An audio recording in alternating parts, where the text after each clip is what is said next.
Ciao ragazzi, siamo qui con il Bibit. Oggi cominciamo a registrare qualche tutorial per spiegarvi a grandi linee come funziona questa macchina.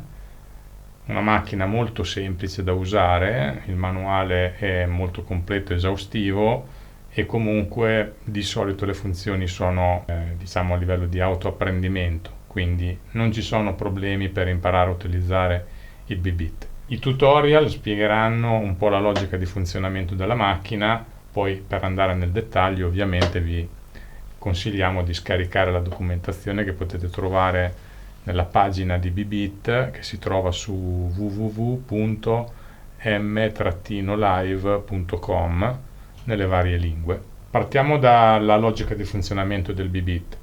Il Bibit, come sapete, riproduce backing tracks fino a 16 tracce mono, insieme alla parte audio, quindi insieme alla parte delle backing tracks audio, può riprodurre anche un video sincronizzato con la musica e un file di formato MIDI che può contenere le varie informazioni che devono circolare sul palco per dare messaggi o lanciare sistemi esclusivi ai vari device che utilizziamo per la nostra performance.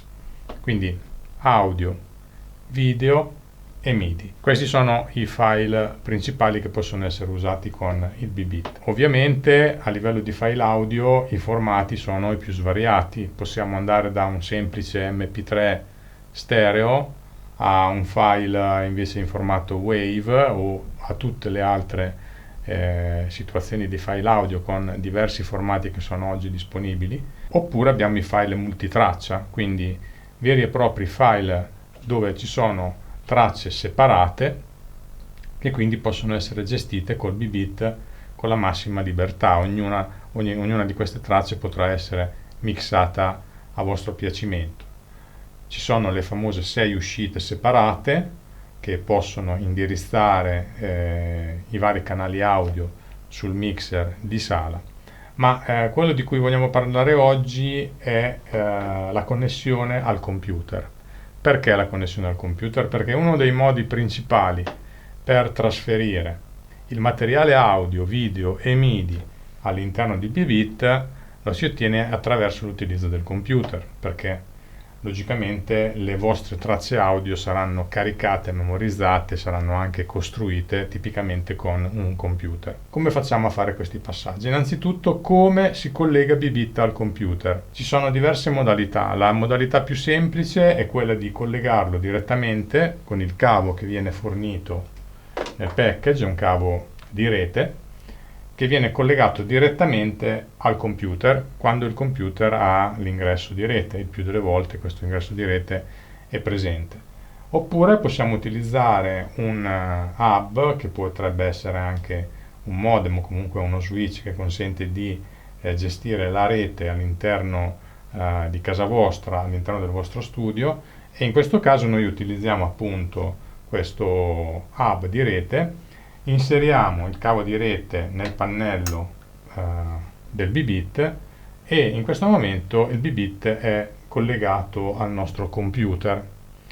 L'altra modalità per collegare il Bibit è quella di utilizzare la penna Wi-Fi, che è un optional del Bibit, è un optional fornito da M-Live, che si inserisce nello slot dedicato sempre sul pannello destro del Bibit. Attraverso la penna Wi-Fi possiamo collegarci alla rete Wi-Fi di casa o direttamente al PC.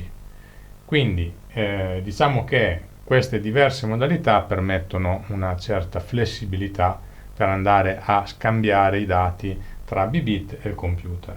Ecco, una parte fondamentale del Bibit è il suo software che si chiama Bibit Manager. È un software che gira sia su PC che su Mac. Ecco, qui abbiamo caricato la prima schermata. Nel momento in cui andiamo a collegare il nostro Bibit al computer che ospita il software, il computer andrà a trovare nella rete il Bibit collegato. È stato rilevato il Bibit, A questo punto possiamo collegarci con il software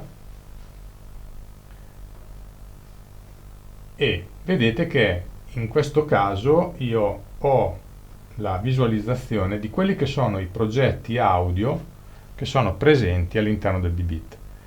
In questa modalità il Bbit sostanzialmente diventa un device passivo, quindi viene controllato totalmente dal computer, e tutte le operazioni che vado a fare da questo momento in poi sul computer verranno direttamente trasferite sul Bbit.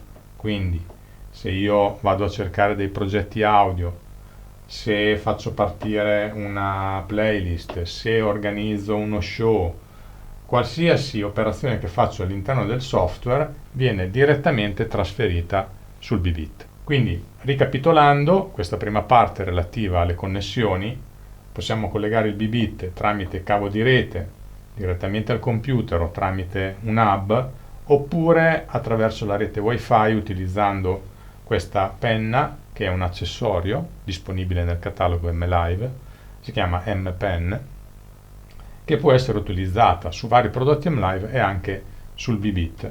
Questa penna si collega alla rete, quindi permette di fare questo scambio. Ovviamente se bisogna trasferire un archivio corposo con giga e giga di materiale, il collegamento via cavo è molto più veloce rispetto alla penna, però l'operazione di trasferimento si può fare tranquillamente anche con la penna. Ecco, nel prossimo tutorial vedremo come si possono gestire i file e come vengono trasferiti i file dal computer direttamente all'interno di Bbit. Per il momento vi ringrazio e un saluto da MLive.